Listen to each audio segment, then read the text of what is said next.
tell from there's some artistic components of waste gas burners. Background of my screen is a waste gas burner at Brightwater, and then the one with the flame here on the title slide is at South Treatment Plant. We have Varic biogas, waste gas burners are also known as flares. You'll notice you can see blue sky through them. They're designed to allow air intake from the sides. This provides additional airflow and cooling. Also results in dilution of the combustion gas. And notice how these barrel diameters increase as you go up in stack height. A little bit about my background. Been involved with wastewater treatment, environmental business for a long time. And on the wastewater treatment side, I really focus on the wastewater treatment. Biological treatment is something I really enjoy, and waste gas burners I've in recent years gained some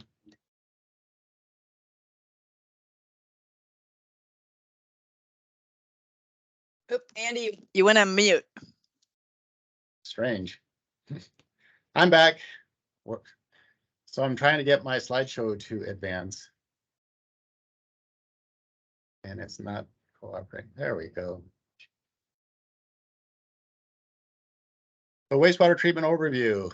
There's a lot of processes, physical, chemical, biological, both aerobic and anaerobic. Lots of equipment, pumps, pipes, tanks, blowers, instrumentation. And in the wastewater treatment business, we typically talk about liquids and solid streams.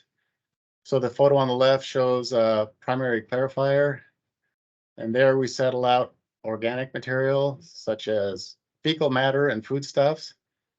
There's some upstream processes that remove grit and typically inorganic material. So what leaves the primary clarification is still a pretty dirty looking water, but it contains non-settleable and dissolved material, and it flows on to the aeration basin, which is the photo on the right, where we provide under pressure, we dissolve air into the solution. And secondary biological treatment, it's an aerobic process. We got a very diverse mixed community of bacteria and other microbes. Remember from the primary clarifier, we have the stuff that settles out. That's called primary sludge. In the aerobic process, that aerobic biological treatment process, we're growing additional bacteria, additional biomass, and we need to waste a portion of that out. So we combine at both South Treatment Plant and Brightwater, we co-thicken waste activated sludge and primary sludge, and then we feed it to the digesters. And what does that look like? This is digester feed. So again, it's got the waste activated sludge and the poopy matter. It's very viscous. It's about 6% total solids, and 85 to 95% of that total solids is organic, which we measure as volatile solids, i.e. that which can be burned off in a muffle furnace. Oops, next slide, please. So then in the anaerobic digester, that digester feed gets converted. It turns into digested sludge, and you can see that this is a lot less viscous. By the way, it's spinning on a stir plate. You can see that behaves a lot like water. Our anaerobic digesters are typically 96 to 100 degrees Fahrenheit, which is mesophilic conditions. We have a hydraulic retention time of 25 to 35 days in the anaerobic digesters. Digested sludge is a lot less viscous than the feed. The volatile solids fraction is approximately 80%. The total solids is about 2.5%. Remember, we feed in at 6%, and now we're down to 2.5%. Where'd that material go? Well, much of the organic material is converted to digester gas. You get about 60 to 65% destruction of volatile solids. There you go, the organic fraction. Sorry. Digester gas, typical composition, 60% methane, 40% carbon dioxide. It's saturated with water vapor. Additional components, you got trace items like hydrogen sulfide and other items.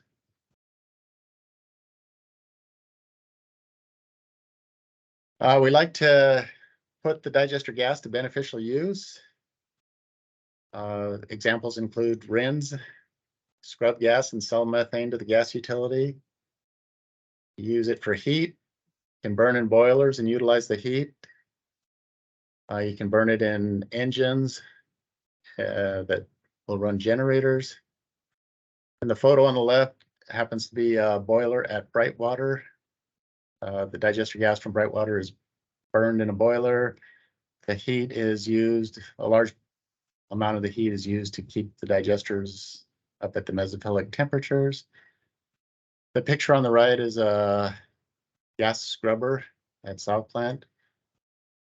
And we use water at about 300 PSI, and under that high pressure, carbon dioxide goes into solution. So you go from 40% CO2 at atmospheric pressure, and under the high PSI, that CO2 goes into solution. Reasons for waste gas burners. They are a critical part of a safety system. We have digesters, which they're continuously producing digester gas. You can't shut them off. And you cannot always use all of the biogas beneficially. So that portion which you cannot use will be flared in the waste gas burners.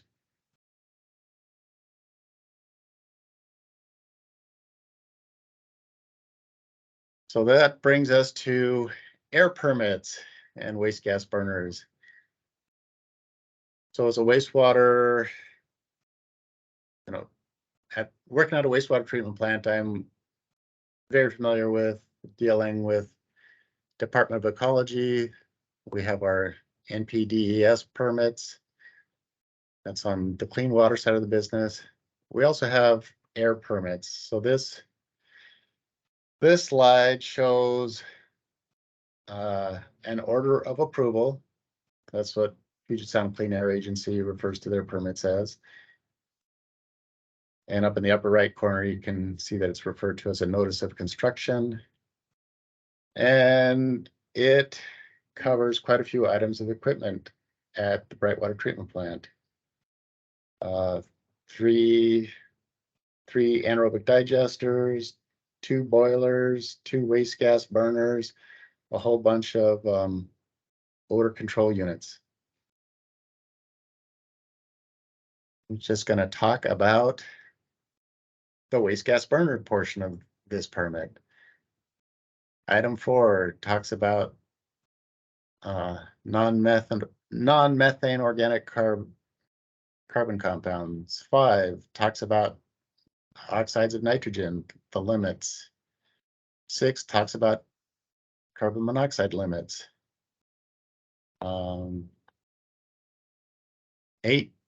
7 talks about the need to monitor and record. 8 talks about compliance testing. 9 covers notification.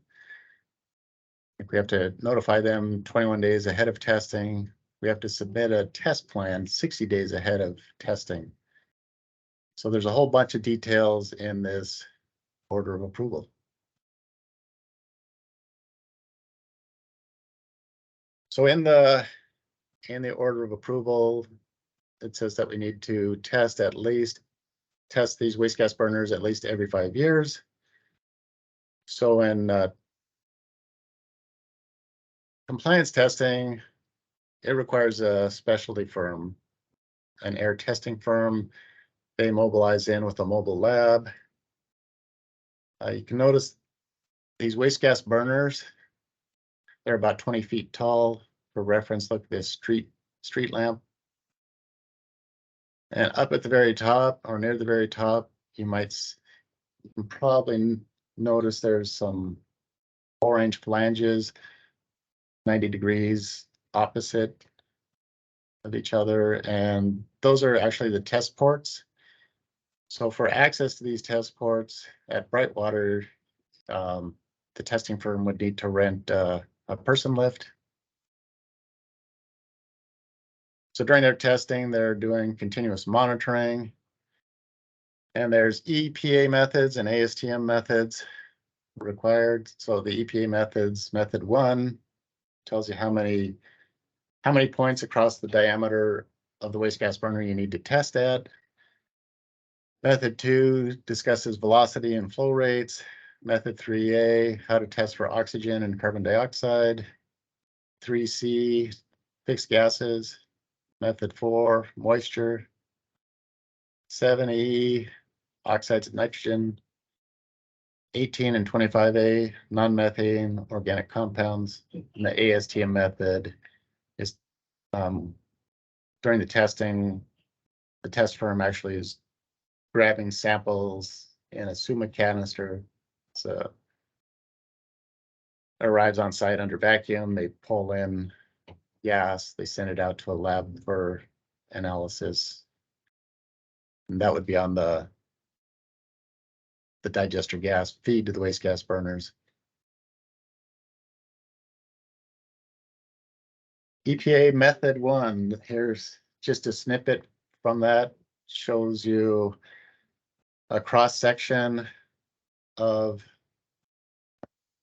a burner, and it has the B distance, flow diameters, the A distance, and once you figure out how to interpret this diagram, it tells you how many points you need to test at. In Brightwater test results, we tested in 2018, both waste gas burner 1, waste gas burner 2. You notice that burner 1, as well as burner 2, the circle item, we're at 0.075 pounds per megabtu, and the limit is 0.06. So during this test results indicate we did not pass. Not good. Method 7E talks about determination of nitrogen oxide emissions from stationary sources. Paragraph 8.1.2 talks about the need to perform a stratification test. You test across the burner at 3 different points and determine whether you're stratified or not. And it says you can use one of the pollutants in the combustion gas, or you can use a diluent. And then they say, okay, if the variance between the 3 different sample points and the mean is 5% or less, it's unstratified. If it's between 5 and 10%, it's minimally stratified, which would mean you sample at 3 traverse points. Or if it's 10% or greater, it tells you your gas is stratified. That would mean you would need to sample at 12 points across the stack. So stratification, what it means. It's a measure of if you have perfectly mixed gas in the emission stack or not. So stratified means it's not perfectly mixed. It's not a problem. It just means you need to sample at more points across the stack diameter in order to accurately calculate your emissions.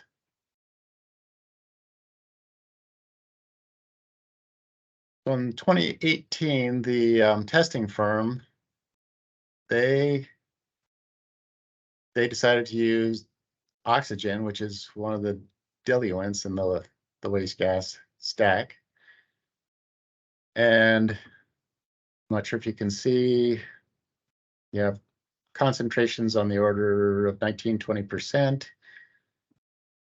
And they said, hey, therefore, this is not stratified. But I've also circled in red 0.1, 0.2, and 0.3. And if you can see the slide, there's actually quite a bit of variability just between these three different samples. Next slide covers that a little bit more.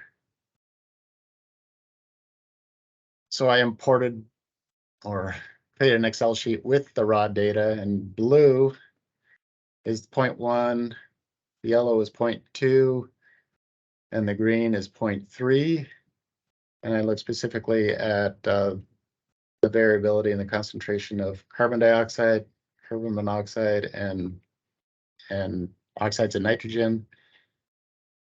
And there's the bottom line. There's a lot of variability between the 3 points and the mean of all the points. Conclusion, this is and was stratified. The 2018 test, it was stratified flow. So the testing firm only tested at 3 points across it, and 2020 hindsight, we all would have been well served. It would have been more representative had they sampled at 12 points. So it took us a while to retest, and in 2019, we prepared, we retested, and the firm, one of the first things they did was a stratification test, and their conclusion was that stack is stratified. Then they perform their testing, and so testing, they test 3 different runs. They test 1 hour per run, and during that hour, they're testing at 12 points across the waste gas burner in one direction and 12 points 90 degrees off. And then after the testing is complete, they deal with all the data reduction from the 3 tests, the 3 1-hour tests, and here's a short cut to the chase. NOx and carbon monoxide and non-methane organic compounds were all below the limit, and therefore we passed for both waste gas burners 1 and 2, and both of those are in service today and several years out from needing to be compliance tested again. The conclusions from the case at Brightwater: we passed the compliance test. We were successfully able to make the case that the 2018 test contained errors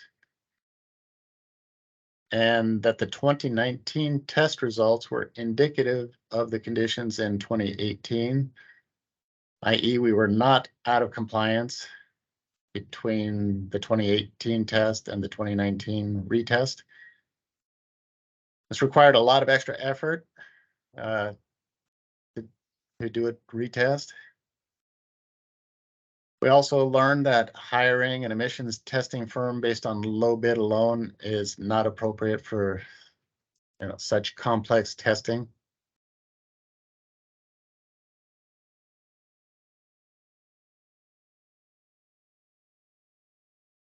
And then I'll jump to my next case, which was at South Treatment Plant.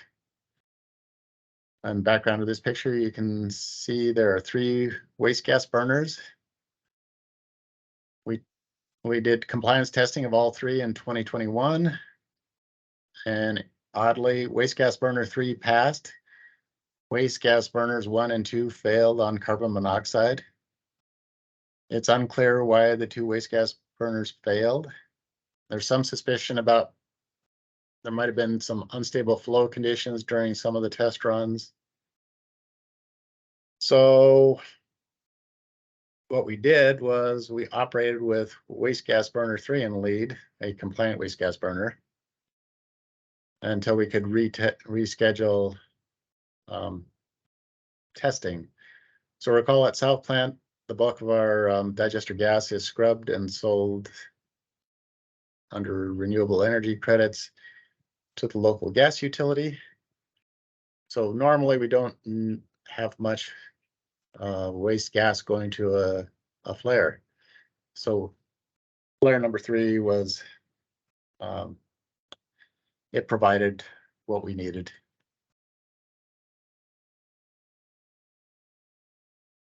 So while we were organizing a retest, we did some troubleshooting. And it's important to know that accurate gas flow measurements are critical to proper calculation of the BTUs. You may remember that our emissions limits are measured as pounds of pollutant per million BTUs of gas combusted. So both at Brightwater and at South Plant, we use thermal mass flow meters, and these have two probes. One of them's heated, and one's a reference probe. And the idea behind these thermal mass flow meters is you maintain a delta temperature between the 2 probes. They're cooling down as gas flows by, and you add electricity to one of the probes to maintain that delta T, and the gas flow rate is proportional to the current. Another critical note is moisture can interfere with accurate gas flow. And for digester gas, recommended insertion is 45 degrees below horizontal. And you can see this is how the flow meters were originally installed, in a vertical direction. And that can be problematic because in a wet gas application, water droplets can flow down the probe. And when a water droplet contacts that hot probe, you have to put in more current to heat it up, and that will skew the results, your flow results. So we went about reorienting the flow meters. So to do that, we needed to isolate the pipe from the gas supply, needed to purge the pipe, lock it out and take it out, field weld on a stainless steel threaded fitting, and then drill out the gas carrier pipe within the diameter of this little fitting.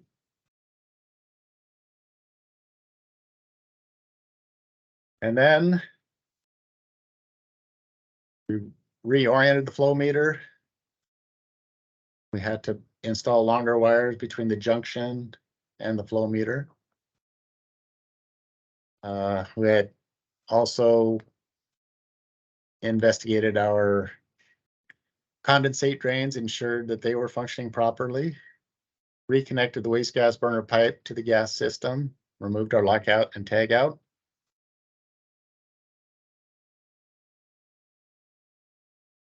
Then we got ready to set up for testing, and there's a lot of work going on here. You can probably see the 3 waste gas burners here and the scaffolding set up around them. We needed to use scaffolding because these waste gas burners, the stacks are not accessible by a person lift. And for reference, you can see one of the contractors who's installing scaffolding right here. Lots of safety considerations. When a contractor was setting up the scaffolding, we needed to lock out the burner that they were setting up scaffolding around, because the burners are very hot when they're in service. Needed to have a safety watch out there in case, while the contractor was installing scaffolding around one waste gas burner, another one was available for service. But if for some reason our scrubbing system would go down, we'd need to put another burner in service. We'd need the contractor to get down, remove their lockout device, and we'd put the burner back into service. Some other items about scaffolding around waste gas burners: no wood planking because of the heat potential to burn planks. The toe boards, same deal. They were, in this case, aluminum, couldn't use wood.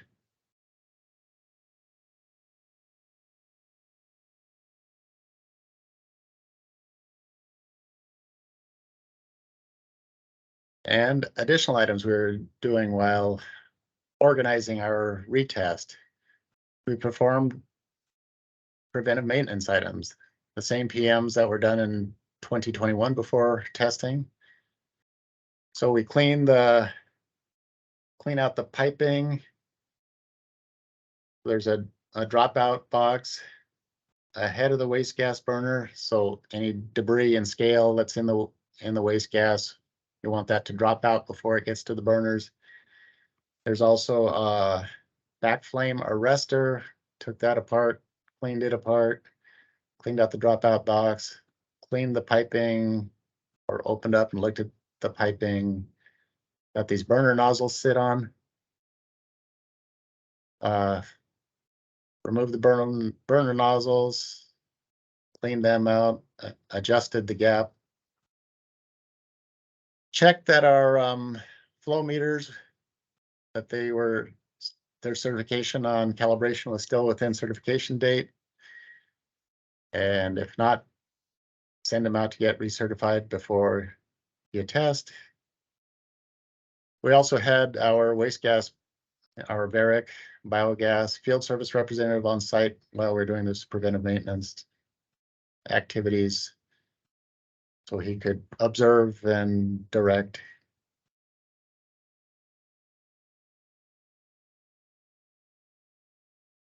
And then finally, we got retesting of waste gas burners 1 and 2. And results from waste gas burner 1, burner 2 on the right, both passed. They're in compliance with emissions parameters, and they are in service.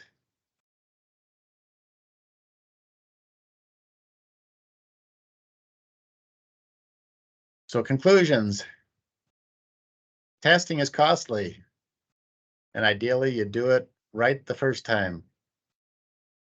It's really beneficial to talk with your manufacturer about recommendations for testing their equipment. They have a lot of experience with their own equipment.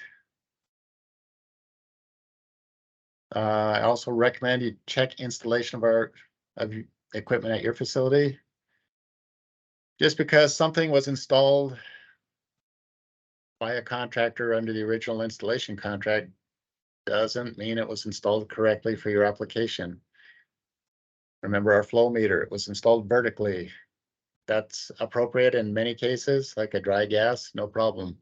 But in the case of a wet gas, that's that was not the appropriate orientation. Plan ahead for testing. In the case of King County, our contracting can take months, like up to 12 months to get everything lined up and approved and budgeted. So a lot of time to schedule your preventive maintenance, ensure calibration is in order, get your specialty contractors, get on their calendar, and learn all you can about the methods, the required methods, test methods before you do the testing.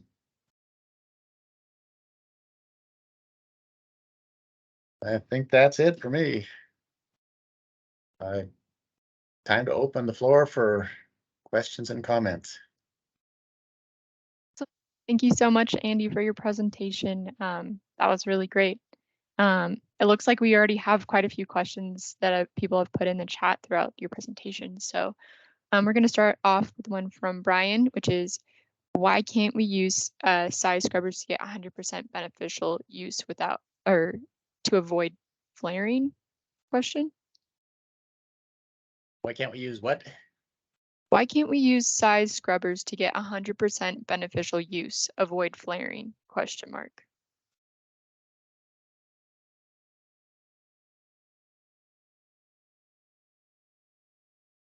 Brian, if you would like to clarify, feel free to. Yeah, it's a kind of a naive question, but just starting from the beginning, why do we have to flare at all?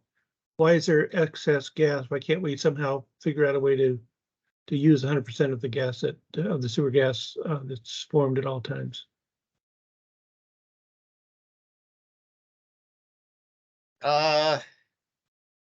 Well, I guess the short answer is the scrubbers they're a complex mechanical system, and they don't work 100% of the time. I mean, we have redundant scrubbers, but there's times when something happens and you need to take one out of service, either due to a mechanical issue or an instrumentation issue. I don't think it's cost effective to have a huge amount of redundancy, so you would always beneficially reuse. I can support that just by mentioning that EPA requires, it's a safety issue. They're talking about the flammable gases, not the odorous gases that are scrubbed out too. So you have to be able to safely take care of and combust any gas, assuming a power outage goes on for a long period of time, so to avoid explosions, right? So that's all in the EPA requirements, but you can try to recover as much methane as possible, but as Andy said, you got to have a backup plan in case that equipment's offline. Thank you. And now I see next question from Samaya. What were some of the loggers equipment used to measure stratification? So the test firm, they insert a probe into the waste gas burner stream, and a side stream of that flow is pulled to their mobile lab, and they've got a gas chromatograph in there. And so that is doing continuous emissions monitoring.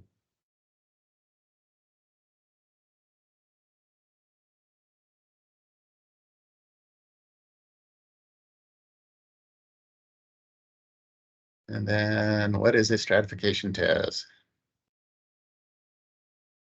So stratification testing is actually done during the compliance testing, because you need to determine, as part of the test protocol, determine whether you have stratified gas. They also do test for cyclonic flow, like if you got it spiraling around the periphery, that's another test that's required. So yeah, it's a required part of the test, and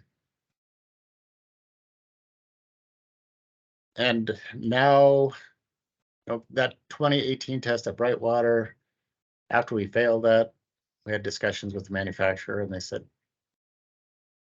of course, our burners are stratified. We know that. Unfortunately, the testing firm and we did not discuss with the manufacturer ahead of that testing, and ever since then we have been. We know that the VARIC waste gas burners do have stratified flow.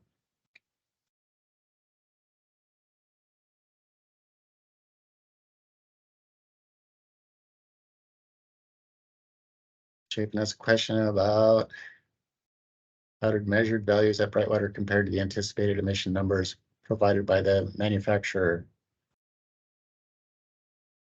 I don't have a short answer for that. I'll have to dig into that.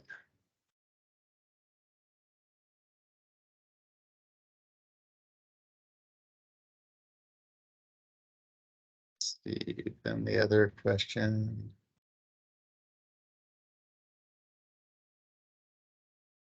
What type of corrective actions are required with the permit if test results show any concentration is out of compliance? Corrective action is get it in compliance. And it's also a good idea to be in communication with your regulatory agency, let the Clean Air Agency know, hey, we realize this is a problem, we're working on it, this is what we're doing. Keep them abreast of progress we're making.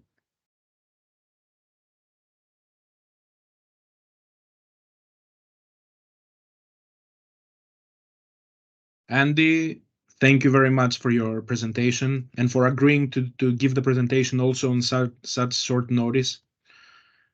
Much obliged for that.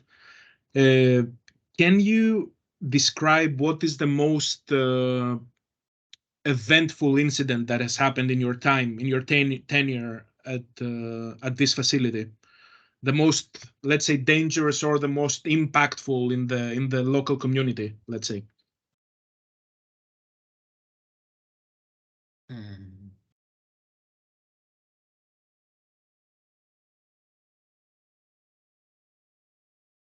Well, I can. So wastewater treatment plant, we have lots of equipment and lots of equipment that needs to be looked at. So we typically like to take equipment out of service, tanks out of service, for example, an anaerobic digester or an aeration tank. And we typically do that in spring and summertime when we know flows will be low. So I think there's just so much stuff happening at a wastewater treatment plant, just making sure you keep up with all the preventive maintenance items and repairs. We have, there's nothing that jumps to mind, but for example, one impactful thing that my coworkers are taking care of more than I am, but Department of Ecology has put us under a nutrient general permit, i.e. our 3 regional wastewater treatment plants, West Point, Brightwater, and South Plant, are under a nitrogen limit. And so total inorganic nitrogen limit. Brightwater nitrifies, but does not denitrify to much extent. So their influent nitrogen and effluent nitrogen are comparable. So their inorganic nitrogen load to Puget Sound is pretty much unchanged. That will be changing in the near future. West Point does not have a nitrifying sludge, so they don't do much on nutrient removal. South Plant is designed as a BOD removal plant, and we are operating South Plant as a partially nitrifying and denitrifying plant, which is pretty amazing unto itself for a plant that was not designed to do this. And we at South Plant, and big credit to my cohorts who are watching this and successfully operating nitrogen or nitrification and denitrification and meeting King County's permitted limits for nitrogen loading to Puget Sound. So that's probably one of the biggest impactful items. But other than that, it's just day to day and season to season maintenance, dealing with aging, failing infrastructure, monitoring, assuring compliance with all of our varied permits, reporting on that. It's important, it's fun, and Works like clockwork, huh? yeah. And Dimitri, thank you for the invitation. I'm glad you're able to attend today. Of course. Thank you, Andy.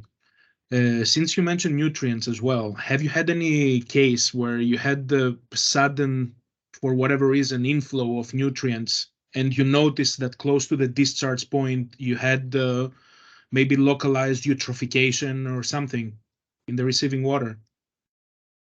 Not so much, because the 3 plants that I mentioned, so Brightwater's outfall is off of Point Wells in Puget Sound, 600 feet deep. West Point is off of West Point. Similar depth in Puget Sound. South Plant is also discharges off of Alki Head. It's also not quite as deep, but also a deep outfall. Tremendous amount of mixing.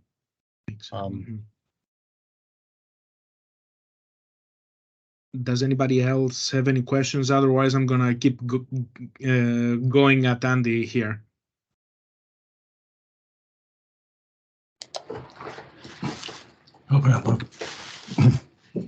Question, if I can. Of course.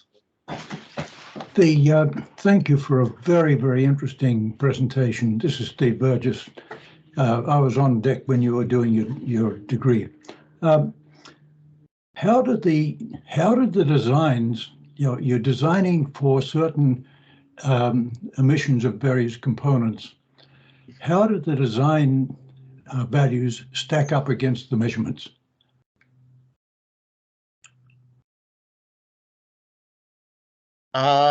I think, well, I think that harkens back to the earlier question. How do the measured values of Brightwater compared to anticipated emission numbers? So I think the design criteria were, so I was not involved in the design of either of these systems, but I think the design team was in conversations with both the Clean Air Agency as well as the manufacturers, equipment suppliers. Say, okay, this is what the regulatory agency is going to require of us, and manufacturers, can you meet this? How do we meet this? And it's a good question, and my apologies for partially ducking it.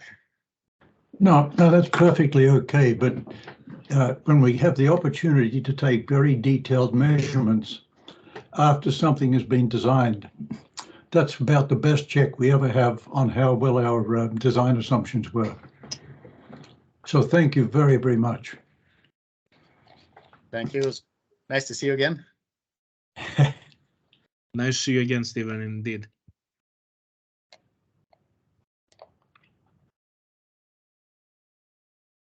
CO limit nearly reached. Any prospect of further reducing? It's a question from the chat box. So there is a delicate balance. There's a delicate balance when you're combusting. Delicate balance between carbon monoxide and oxides of nitrogen.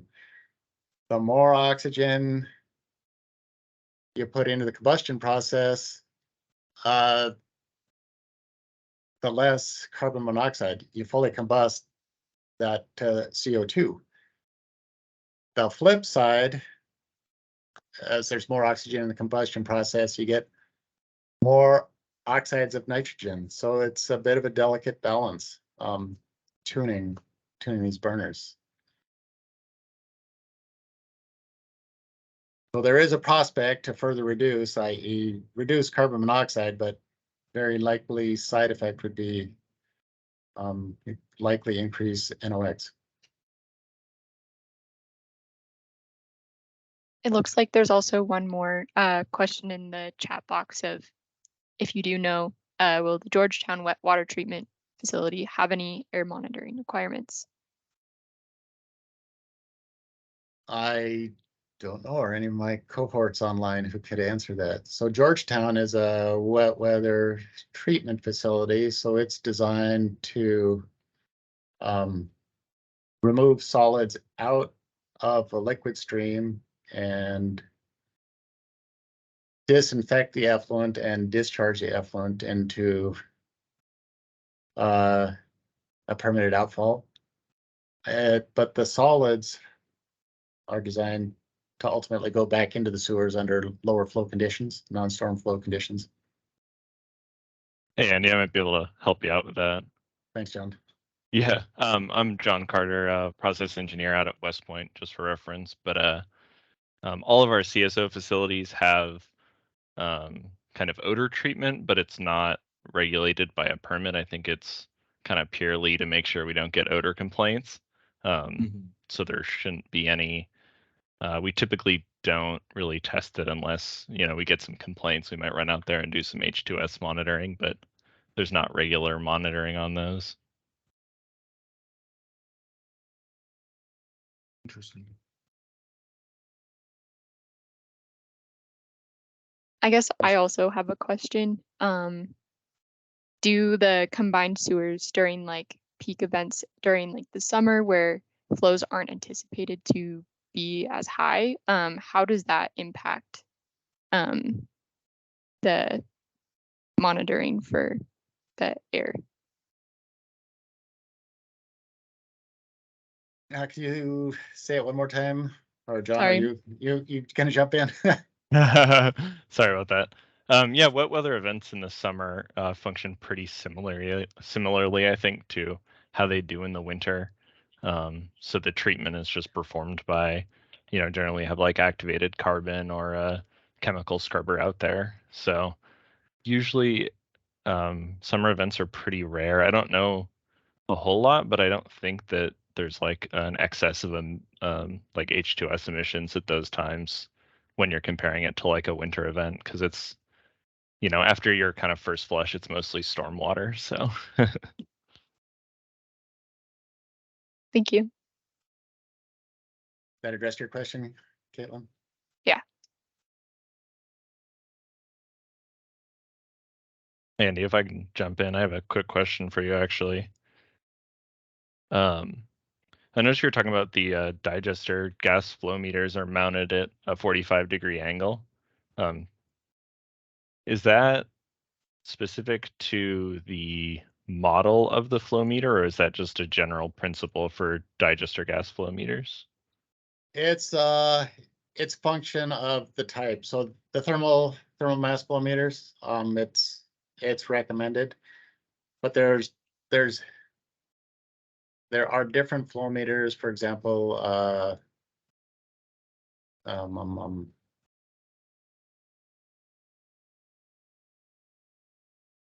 the name just escaped me. So ultrasonic flow meters, they're more expensive and they send a signal upstream and downstream, and they usually do it. A better one will do, one pass this way and one in a different plane, and those tend to be more accurate. They don't care if it's a wet gas or not. The thermal mass flow meters, we have three different types here in service at South Plant. So the FCI, they recommend it be installed like that. The Anderson Hauser also for a wet gas recommends installation that way. We also we recently received a Kurtz meter, which it's the same principle, but their claim to fame is their delta T is a lot higher so that it doesn't get the interference from the water vapor, water droplets. And I actually don't know if they also have that preference that the meter be inserted. Yeah. Is the primary function of inserting it 45 up just so that your water kind of drains away from your measurement? Exactly. So if you get a water droplet forming, it will flow down away from the electrode. Yeah, that makes sense. Yeah, the ones we have out here at West Point, I think they're mounted at kind of that 45-degree angle, but the manual doesn't mention that. It just has them mounted it says mount them parallel to the flow or perpendicular to the flow. So I was just curious. Thank you.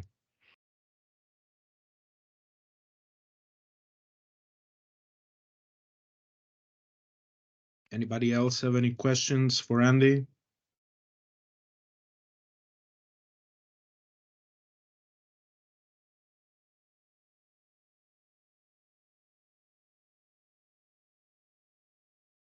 Well, Caitlin, since we have a few more minutes and we still have, how many people do we have? We have 21 people. I would like to make kind of an announcement that it's in our plans to have the next meeting in June, to have it in person, actually in the offices of where I work at Exponent, hopefully. And it's going to be the first time that we have an in-person meeting since COVID started, actually. So